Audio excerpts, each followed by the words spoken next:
കേരളത്തിൽ നിയമസഭാ തെരഞ്ഞെടുപ്പ് ഫലം വന്നിട്ട് ഇന്നേക്ക് 8 ദിവസങ്ങൾ പിന്നിട്ടിരിക്കുകയാണ്. സാധാരണഗതിയിൽ ഒരു ജനപതി വന്നാൽ അതിൻ്റെ അന്തസ്സും ആവേശവും ഉൾക്കൊണ്ട് എത്രയും വേഗം ഭരണസാരഥ്യം ഏറ്റെടുക്കുക എന്നുള്ളതാണ് രാഷ്ട്രീയ മര്യാദ.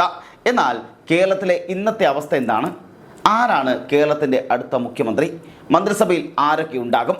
ഈ ചോദ്യങ്ങൾക്കെല്ലാം മുന്നിൽ ഇന്നും ഉത്തരമില്ലാത്തൊരു വലിയ ശൂന്യതയാണ് കോൺഗ്രസ് നേതൃത്വം ബാക്കി വയ്ക്കുന്നത്. 10 വർഷക്കാലം പിണറായി വിജയൻ്റെ നേതൃത്വത്തിൽ ഈ നാട് ഭരിച്ചു മുടിച്ചു എന്ന് ആക്രോശിക്കുന്നവർ ആ ഭരണത്തിൻ്റെ ഒരു അറുതി വരുത്താൻ UDF വോട്ട് ചെയ്ത സാധാരണക്കാരായ കോൺഗ്രസ് പ്രവർത്തകർ ഇന്ന് അതിദയനീയമായി നിരാശപ്പെട്ടിരിക്കുകയാണ്. ഈ നിരാശ വെറുതെ ഒന്നുമല്ല, അത് കേരളത്തിലെ തെരുവുകളിൽ അങ്ങോളം ഇങ്ങോളം പ്രകടവുമാണ്. നോക്കൂ, സ്കൂൾ അവധിക്കാലം തീരാൻ പോവുകയാണ്. ജൂൺ 1-ന് 10,000-കണക്കിന് കുരുന്നുകൾ സ്കൂളിലേക്ക് എത്തുകയും ചെയ്യും. പക്ഷേ ഒരു സർക്കാർ നിലവില്ലാത്തത് കൊണ്ട് തന്നെ പാഠപുസ്തകങ്ങൾ പോലും കുട്ടികളുടെ കയ്യിൽ യഥാസമയം എത്തുമോ എന്ന് ഉറപ്പില്ലാത്ത സാഹചര്യമാണ് നിലനിൽക്കുന്നത്. 8 ദിവസമായി ഈ അനിശ്ചിതത്വം തുടർന്നുകൊണ്ടേയിരിക്കുകയാണ്. ഇതിലൊരു തീരുമാനമായിട്ട് വേണം മന്ത്രിമാരുടെ കാര്യത്തിൽ തീരുമാനമുണ്ടാകാൻ. ജനം ഈ ഭരണ പ്രതിസന്ധി കണ്ടുകൊണ്ട് അല്ലെങ്കിൽ മടുത്തിരിക്കുന്ന സാഹചര്യമാണ് ഉണ്ടാകുന്നത്. ജനവിധി കോൺഗ്രസിന് അനുകൂലമായത് ഭരിക്കാനാണെന്നും അല്ലാതെ നേതാക്കന്മാർക്ക് തമ്മിലടിച്ച് സമയം കളയാനല്ലെന്നും ഇവർ ഓർക്കുന്നുമില്ല. ഇതിനിടയിലാണ് ശനിയാഴ്ച ഡൽഹി നാടകീയമായ ചർച്ചകളെല്ലാം നടന്നത്. മുഖ്യമന്ത്രി പദത്തിനായി കൊതിച്ചിരുന്ന 3 നേതാക്കളെയും KPCC പ്രസിഡന്റിനെയും വിളിച്ചു വരുത്തി AICC നേതൃത്വം തലങ്ങും വിലങ്ങും ചർച്ചകൾ നടത്തി. രാപ്പകൽ നീണ്ട ചർച്ചകൾക്കൊടുവിൽ നേതാക്കന്മാർ നാട്ടിലേക്ക് മടങ്ങുകയും ചെയ്തു. പക്ഷേ ആർക്കും ഒരു ഉറപ്പും കിട്ടിയിട്ടില്ല എന്നുള്ളതാണ് യാഥാർത്ഥ്യമായ കാര്യം. ഈ 3 നേതാക്കളുടെയും അവസ്ഥ നോക്കിയാൽ അത്ഭുതം തോന്നുകയും ചെയ്യും. KC വേണുഗോപാലും രമേശ് ചെന്നിത്തലയും അതുപോലെ VD സതീശനും ഈ 3 പേരും പൂർണ്ണമായും ആത്മവിശ്വാസത്തിലാണ്. ഇവരുടെ ക്യാമ്പുകളിൽ പോയി സംസാരിച്ചാൽ തോന്നും 3 പേരും ഒരേ സമയം തസ്തികപ്രദം ചെയ്യാൻ കോപ്പ് കൂട്ടുകയാണ് എന്നുള്ളത്. അത്രയ്ക്കും കോൺഫിഡൻസ് ഇവർ 3 പേർക്കും ഉണ്ടാകുന്നുണ്ട്. മുഖ്യമന്ത്രി താൻ തന്നെയാണെന്ന് 3 പേരും ഒരുപോലെ അവകാശപ്പെടുകയും ചെയ്യുന്നുണ്ട്. ഇതിൽ നിന്ന് നമ്മളൊരു കാര്യം വ്യക്തമായി മനസ്സിലാക്കേണ്ടത് കൂടിയുണ്ട്. ആർക്കും ഒരു സൂചന പോലും നൽകാതെയാണ് രാഹുൽ ഗാന്ധിയും മല്ലികാർജ്ജുൻ ഖാർഗെയും ഇവരോട് സംസാരിച്ചിരിക്കുന്നത്. ഹൈക്കമാൻഡിന്റെ തന്ത്രപരമായ ഒരു നിശബ്ദത ഇതിൽ നിഴലിക്കുന്നുമുണ്ട്. നേതാക്കളെ ഒരേപോലെ നിർത്തുകയും എന്നാൽ ആർക്കും വ്യക്തമായ ഉറപ്പ് നൽകാതിരിക്കുകയും ചെയ്യുന്ന പഴയ കോൺഗ്രസിന്റെ ശൈലി തന്നെയാണ് ഇതെന്ന് കൂടി പറയേണ്ടി വരും. ചർച്ചയുടെ തുടക്കത്തിൽ തന്നെ രാഹുൽ ഗാന്ധി തന്റെ കടുത്ത അനിഷ്ടം പ്രകടിപ്പിച്ചു എന്നുള്ളതാണ് പുറത്തു വരുന്ന വാർത്തകളെല്ലാം. നിങ്ങൾ വലിയൊരു യുദ്ധം ജയിച്ചു വന്നവരാണ്, അത് നല്ല കാര്യം തന്നെ. പക്ഷേ ഇപ്പോൾ നിങ്ങളൊന്ന് റിലാക്സ് ചെയ്യൂ, അനാവശ്യമായി ബലം പിടിക്കുന്നത് നിർത്തൂ എന്ന് പറഞ്ഞുകൊണ്ടാണ് രാഹുൽ മടങ്ങിയത് തന്നെ, അല്ലെങ്കിൽ തുടങ്ങിയത് തന്നെ. ഇവിടെ രാഹുലിൻ്റെ തുടക്കം പോലും ഇതായിരുന്നു. അതിനുശേഷമാണ് തമിഴ്നാട്ടിലേക്ക് കൂടി രാഹുൽ ഗാന്ധി പോയതെന്ന് കൂടി ആലോചിക്കേണ്ടിയിരിക്കുന്നു. ഹൈക്കമാൻഡിനെ സമ്മർദ്ദത്തിലാക്കാമെന്ന് ആരെങ്കിലും കരുതിയാൽ അത് നടക്കില്ലെന്ന് അദ്ദേഹം കട്ടായം പറയുകയും ചെയ്തു. സോഷ്യൽ മീഡിയയിൽ ഫ്ലക്സ് വെക്കുന്നവരും തനിക്ക് വേണ്ടി തെരുവിലിറങ്ങുന്നവരും പാർട്ടിയെ സ്നേഹിക്കുന്നവരല്ല എന്നും അത്തരക്കാരെ പ്രോത്സാഹിപ്പിക്കുന്നത് പാർട്ടിയുടെ വരാനിരിക്കുന്ന ഭരണരീതിയെ തന്നെ ബാധിക്കുമെന്നും രാഹുൽ ഗാന്ധി കർശനമായ ഭാഷയിൽ മുന്നറിയിപ്പ് നൽകിയിട്ടുണ്ട്. ഇത് കേവലം ഒരു താക്കീത് മാത്രമല്ല, മറിച്ച് വരാനിരിക്കുന്ന അച്ചടക്ക നടപടികളുടെ സൂചന കൂടിയാണ്. ഫ്ലക്സ് വെച്ച് പിന്തുണയുണ്ടാക്കി ഹൈക്കമാൻഡിനെ മുട്ടുകുത്തിക്കാമെന്ന് കരുതുന്നവർക്ക് ഇതൊരു വലിയ തിരിച്ചടി കൂടിയാണ്. അത്തരമൊരു കീഴ്വഴക്കം ഉണ്ടായാൽ അത് കോൺഗ്രസ് പാർട്ടിയുടെ ഭാവിയെ തന്നെ തകർക്കുമെന്ന് രാഹുൽ തിരിച്ചറിയുന്നുമുണ്ട്. ഈ വാക്കുകൾ 3 പേരോടുമാണെങ്കിലും രാഹുലിൻ്റെ കൃത്യമായ ഉന്നം VD സതീശനാണെന്ന് ആർക്കും മനസ്സിലാക്കാവുന്നതേ ഉള്ളൂ. സതീശന് വേണ്ടിയായിരുന്നു കേരളത്തിൽ ഏറ്റവും കൂടുതൽ ഫ്ലക്സ് ബോർഡുകൾ സോഷ്യൽ മീഡിയ ക്യാമ്പയിനുകളും ഉയർന്നു വന്നത്. സതീശൻ ജനപ്രിയനാണ് എന്നൊരു പ്രതീതി ഉണ്ടാക്കാൻ അദ്ദേഹത്തിൻ്റെ അനുയായികൾ ശ്രമിക്കുകയും ചെയ്തിരുന്നു. ഇതിന് ബദലായി KCക്കും ഫ്ലക്സ് ഉയർന്നുവെങ്കിലും വലിയ തോതിലുള്ള പ്രകടനങ്ങൾ സതീശൻ ക്യാമ്പിൻ്റെ വക കൂടിയായിരുന്നു.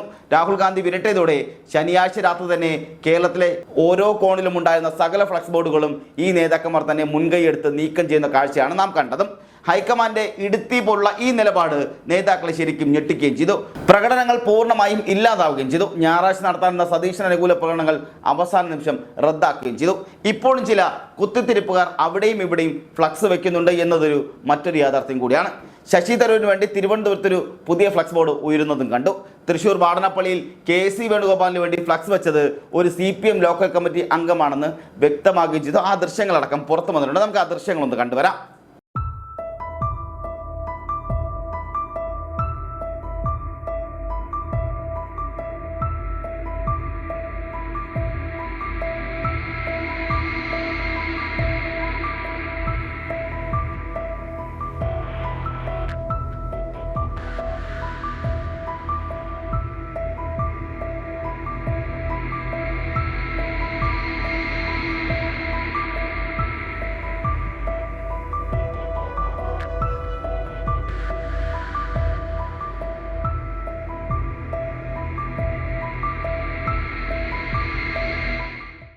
CPM ലോക്കൽ കമ്മിറ്റി മെമ്പർ വെച്ച ഫ്ലക്സ് അത് വലിയ വിവാദമാകുക ഒരു വലിയ തമാശയെ മാറുന്ന സാഹചര്യം കൂടി ഉണ്ടായി. ഇത്തരത്തിൽ LDF ഇതിനിടയിൽ കയറി നിന്ന് കുത്തിത്തിരിപ്പ് നടത്തുന്നുമുണ്ട്. UDF-ലെ ഈ അനിശ്ചിതത്വം എങ്ങനെയൊക്കെ തങ്ങൾക്ക് അനുകൂലമാക്കാമെന്നാണ് LDF ഇപ്പോൾ നോക്കുന്നതും. പക്ഷേ കോൺഗ്രസ് ക്യാമ്പുകൾ ഇപ്പോൾ നിശബ്ദമാണ്. കഴിഞ്ഞ ദിവസം ഹൈക്കമാൻഡ് പൂർണ്ണമായി മൗനത്തിലുമായിരുന്നു. തമിഴ്നാട്ടിലെ ഭരണമാറ്റം ആസ്വദിക്കാനും സത്യപൊഞ്ചയിൽ പങ്കെടുക്കാനും രാഹുൽ ഗാന്ധി ചെന്നൈയിലേക്ക് പോവുകയും ചെയ്തു. ഗാർഗെ ആകട്ടെ കർണാടകയിൽ അന്തരിച്ച മന്ത്രിയുടെ സംസ്കാര ചടങ്ങുകൾക്കായി പോവുകയും ചെയ്തു. അതുകൊണ്ട് തന്നെ ഇന്നലെ ചർച്ചകളൊന്നും ഉണ്ടായിരുന്നില്ല. പക്ഷേ ഇന്ന് വീണ്ടും കളി തുടങ്ങിയിട്ടുണ്ട്. ഇനി എന്തുതരം ചർച്ചകളാണ് നടക്കാൻ പോകുന്നത് എന്നുള്ളതാണ് പ്രധാനമായി ഉയർന്നു വരുന്ന ചോദ്യം. 3 പ്രധാന ഫോർമുലകളാണ് ഹൈക്കമാൻഡ് മുന്നിലുള്ളത്. ഇതിൽ ആദ്യത്തേതും ഏറ്റവും കൂടുതൽ സാധ്യതയുള്ളതുമായ ഫോർമുല KC വേണുഗോപാലിനെ മുഖ്യമന്ത്രിയാക്കുക എന്നുള്ളതാണ്. ഇപ്പോഴും 90% സാധ്യതയും വേണുവിന് തന്നെയാണ്. രാഹുൽ ഗാന്ധിയുടെ ഏറ്റവും അടുത്ത വിശ്വസ്തനാണ് അദ്ദേഹം എന്ന് കൂടി പറയേണ്ടിയിരിക്കുന്നു. ഒപ്പം തന്നെ AICC സംഘടനാ ചുമതലയുള്ള സെക്രട്ടറി സ്ഥാനത്ത് നിന്ന് അദ്ദേഹത്തെ മാറ്റണമെന്ന ആവശ്യം പാർട്ടിയിൽ തന്നെ നേരത്തെ തന്നെ ഉണ്ടാകുന്നുണ്ട്.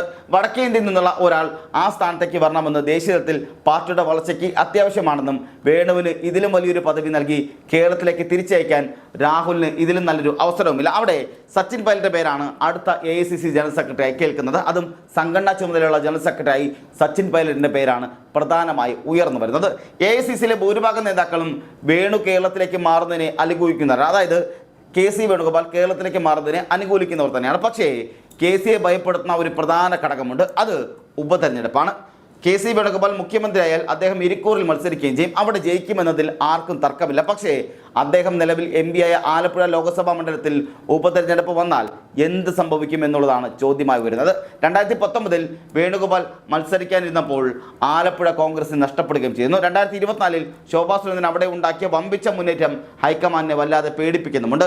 ആലപ്പുഴയിൽ ശോഭയോ സന്ദീപ് വചസ്പതിയോ BJP സ്ഥാനാർത്ഥിയെ വന്നാൽ അവിടെ താമര വിരിയുമോ എന്നുള്ള ഭയം രാഹുൽ ഗാന്ധിക്കുണ്ടെന്ന് വ്യക്തവുമാണ്. മോദിയെ പിന്തുണയ്ക്കുന്ന ഒരു വികാരം അവിടെ ശക്തമാണെന്ന് രാഹുൽ തിരിച്ചറിയുന്നുമുണ്ട്. ഈ ഒരൊറ്റ ആശങ്കയാണ് KCയുടെ സാധ്യതയിൽ മങ്ങലേൽപ്പിക്കുന്ന ഏക ഘടകം.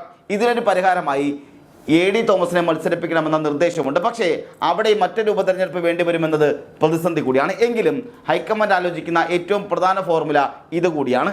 KC വേണുഗോപാൽ മുഖ്യമന്ത്രിയാകുക, VD സതീശൻ ഉപമുഖ്യമന്ത്രി പദവിയും അതുപോലെ തന്നെ പ്രധാനപ്പെട്ട ധനകാര്യ വകുപ്പും ഏറ്റെടുക്കുക, രമേശ് ചെന്നിത്തല ഡൽഹിയിലേക്ക് വിളിച്ച് KC കൈകാര്യം ചെയ്യുന്ന AICC സംഘടനാ ജനറൽ സെക്രട്ടറി പദവി ഏൽപ്പിക്കുക.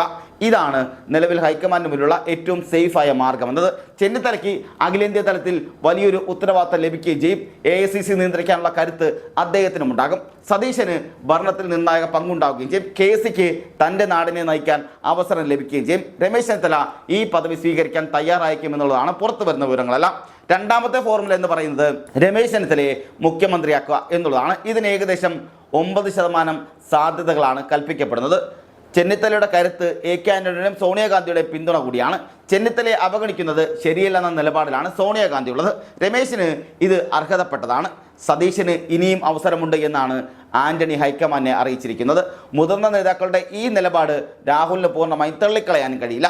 അന്തിമ തീരുമാനത്തിന് മുമ്പ് സോണിയാഗാന്ധിയും അതുപോലെ ആന്റണിയുമായും രാഹുൽ ഗാന്ധി ചർച്ച നടത്തും. അപ്പോൾ ചെന്നിത്തലയുടെ പേര് മുൻതൂക്കം നേടാനും സാധ്യതകളുണ്ട്. മൂന്നാമത്തതും ഏറ്റവും സാധ്യത കുറഞ്ഞതുമായ ഫോർമുല എന്ന് പറയുന്നത് മുഖ്യമന്ത്രിയായി VD സതീശനെ ആക്കുക എന്നുള്ളതാണ്. ഇതിന് വെറും 1% മാത്രമേ സാധ്യതയും കാണുന്നുള്ളൂ. അണികളുടെ അതിരുകടന്ന സ്നേഹപ്രകടനങ്ങളും മുസ്ലിം ലീഗിന്റെ പരസ്യമായ പിന്തുണയുമാണ് സതീശന് വിനയായി മാറുന്നത്. തൻ്റെ ജൂനിയറായ സതീശന്റെ കീഴിൽ മന്ത്രിയാകില്ലെന്ന് രമേശ് ചെന്നിത്തല പച്ചയ്ക്ക് പറഞ്ഞു കഴിയുകയും ചെയ്തിട്ടുണ്ട്. താൻ MLA ആയി തുടരാൻ ആഗ്രഹിക്കുന്നുവെന്നും ചെന്നിത്തല വ്യക്തമാക്കിയിട്ടുമുണ്ട്.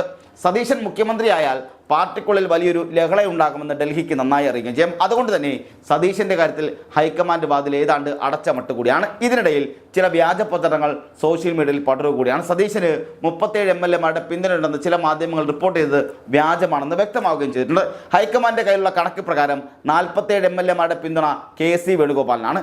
ചെന്നിത്തലയ്ക്ക് 6 പേരും സതീശന് 5 പേരും മാത്രമാണ് കൂടെയുള്ളത്. മുസ്ലിം ലീഗ് കോൺഗ്രസിന്റെ ആഭ്യന്തര കാര്യത്തിൽ ഇടപെടരുത് എന്ന് KC പറഞ്ഞതായും വ്യാജ പോസ്റ്ററുകൾ ഇറങ്ങിയിട്ടുമുണ്ട്. ചുരുക്കത്തിൽ കേരളത്തിന്റെ മുഖ്യമന്ത്രി കസേരയ്ക്കായി ഡൽഹിയിൽ അവസാനവട്ട ചർച്ചകൾ മുറുകിക്കൊണ്ടേയിരിക്കുകയാണ്.